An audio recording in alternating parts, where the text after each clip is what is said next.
SCP-173 AKA the sculpture. Subject जब भी 173 को अप्रोच करे तो वो हमेशा उसे अपने नज़रों के सामने रखे। इसमें अगर सब्जेक्ट कुछ मिली सेकेंड के लिए भी 173 से नज़रें दूर करता है तो SCP-173 बहुत तेज़ी से मूव करता है और सब्जेक्ट की गर्दन तोड़ देता है। कारण मौत। हेलो दोस्तों, आपका स्वागत है मेरे चैनल देसी ओताकू में और आज मैं बात करने वाला हूँ SCP ओरिजिन और SCP फाउंडेशन के बारे में। इसके ऊपर हमें गेम्स और कुछ मांगा देखने को मिलती है। क्या पता हमें कुछ समय बाद इसके ऊपर एक एनिमे भी देखने को मिले क्योंकि सब्जेक्ट बहुत ही मज़ेदार है। SCP का ओरिजिन काफ़ी हद तक मिस्ट्रियों से भरा हुआ है।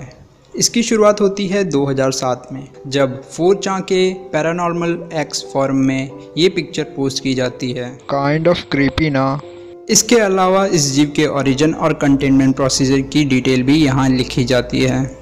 इससे प्रेरणा लेके कई और लोग भी यहाँ कई और जीवों की डिटेल और कंटेनमेंट प्रोसीजर लिखते हैं। इनकी कम्युनिटी एकदम से बहुत तेज़ी से ग्रो करती है जिस वजह से कुछ लोग मिलकर एक अलग साइट बनाते हैं 2008 में। तुम चाहो तो ये साइट का ऑनलाइन जाके भी चेक कर सकते हो। इसके अलावा तुम्हें इस साइट में देखने को भी मिल जाएगा जिसने SCP की शुरुआत की, उसने भी मैसेज कर रखा है इस साइट के ऊपर।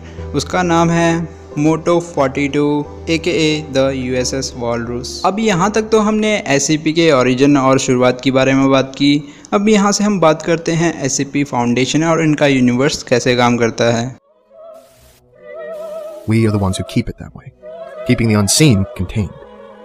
We are the foundation. We aren't heroes.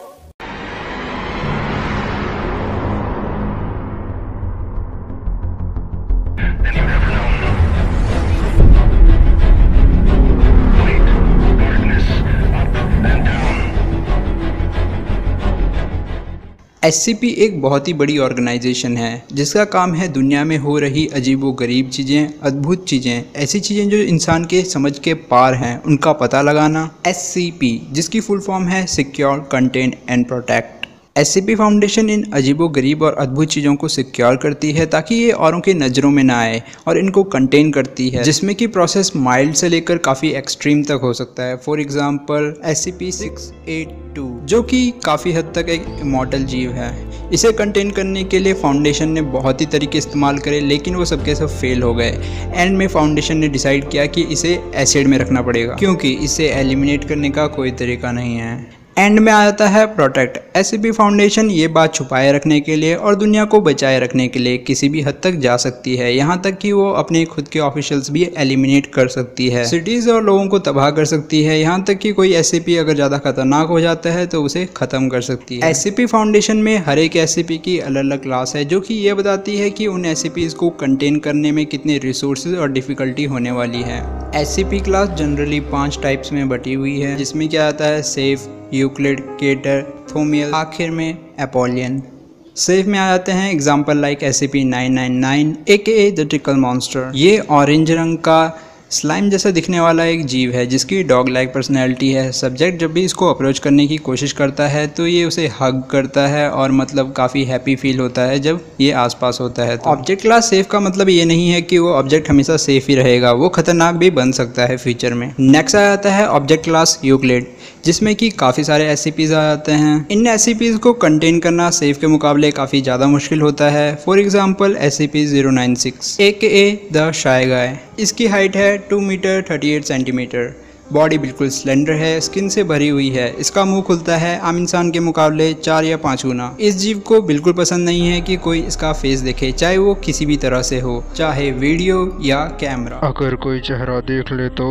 इसके बाद SCP-096 अपने चेहरे पे हाथ रख लेता है, कुछ समय तक रोता है और चार्ज करता है सब्जेक्ट की तरफ जिसने भी SCP-096 का चेहरा देखा है और इसको रोकने का कोई तरीका नहीं है। ये सारी दीवारें, कंक्रीट की दीवारें आराम से तोड़ देता है, लोहे की दीवारें आराम से तोड़ देता है और ये काफ़ी हद तक इमॉर्टल है और सब्जेक्ट कहीं पे भी हो 096 उसे हमेशा ढूंढ लेता है। नेक्स्ट ऑब्जेक्ट क्लास है केटर। इस क्लास में वो SCP आ जाते हैं जो इंसान के समझ के परे हैं। ये रियलिटी और फिजिक्स को बेंड कर सकते हैं बुरी तरह से। For example SCP-035 the mask. Subject जब SCP-035 को अप्रोच करता है तो उसे एक अर्ज होती है इसे पहनने की, और जब वो इसे पहन लेता है तो SCP-035 उसका कंट्रोल ले लेता है और उसे एक तरह से ख़त्म कर देता है। उसकी बॉडी बहुत बुरी तरह से डिकम्पोज होने लग जाती है हड्डी तक, और इसके बाद वो दूसरे सब्जेक्ट को ढूंढने की कोशिश करता है। SCP-035 काफ़ी प्रकार के लैंग्वेजेस बोल सकता है और वो काफ़ी ऑफिशियल से बात भी करता है, लेकिन SCP-035 एक सैडिस्टिक मास्क है जो कि अपनी बातों की हेल्प से सब्जेक्ट को कंट्रोल करने की कोशिश करता है और एंड में सब्जेक्ट को सुसाइड करने पे मजबूर करता है। SCP-035 का जब भी फेस चेंज हो जाता है तो जो भी ओल्ड वीडियोज़ या फोटोज़ होती हैं वहाँ पे भी उसका फेस चेंज हो जाता है।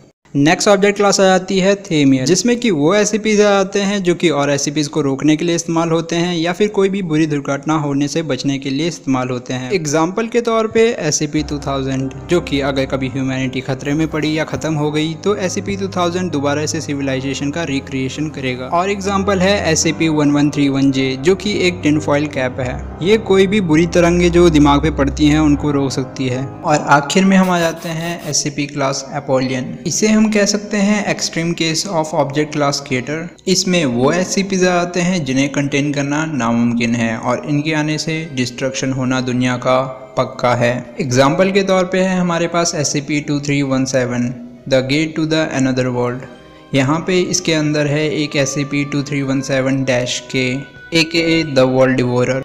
नाम कितना खतरनाक है ना। इसको सील किया गया था 7 चेनों की मदद से, जिनमें कि 6 चेनें टूट चुकी हैं। सिर्फ एक चेन बची है जो कि 30 साल बाद शायद से टूट जाए और उसके बाद ये 300 किलोमीटर लंबा जीव जाग जाएगा और पूरी दुनिया को तबाह कर देगा। इसको रोकने का कोई तरीका नहीं है और इन चेन्स जो टूट रखी हैं उन्हें रिपेयर करने का भी कोई तरीका नहीं है। इसके अलावा SCP फाउंडेशन में हायरार्किकल सिस्टम है जिसमें कि A से लेकर E तक ऑफिशियल्स हैं। A पे आते हैं हाईएस्ट ऑफिशियल। इनको किसी भी SCP के पास जाना अलाउ नहीं है और ज़्यादातर डिसीजन यही लेते हैं, like O5 council. B section में आते हैं साइंटिस्ट डॉक्टर जो कि एक्सपेरिमेंट करते हैं SCPs पे। ये भी SCP से मिलना इन्हें अलाउ नहीं है, सिर्फ सेफ वालों को छोड़ के।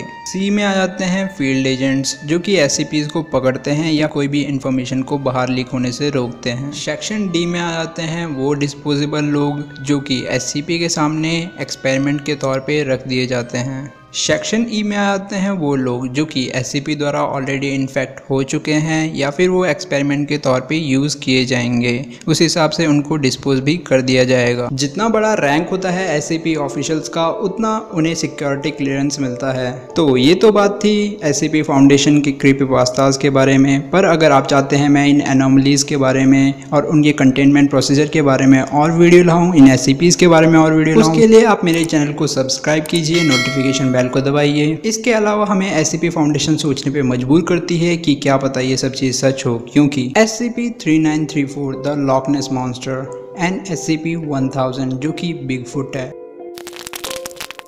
ऐसे ही मिस्ट्रियों से भरा हुआ है ये SCP यूनिवर्स। इसके अलावा मैं अपने दूसरे चैनल में SCP की गेम भी खेल रहा हूँ, तो अगर आप उसका गेम प्ले देखना चाहते हैं मैं लिंक डिस्क्रिप्शन में दे देता हूँ, आप वहाँ से जाके इस वीडियो को देख सकते हैं। तो मिलते हैं नेक्स्ट वीडियो में। Thank you and bye bye.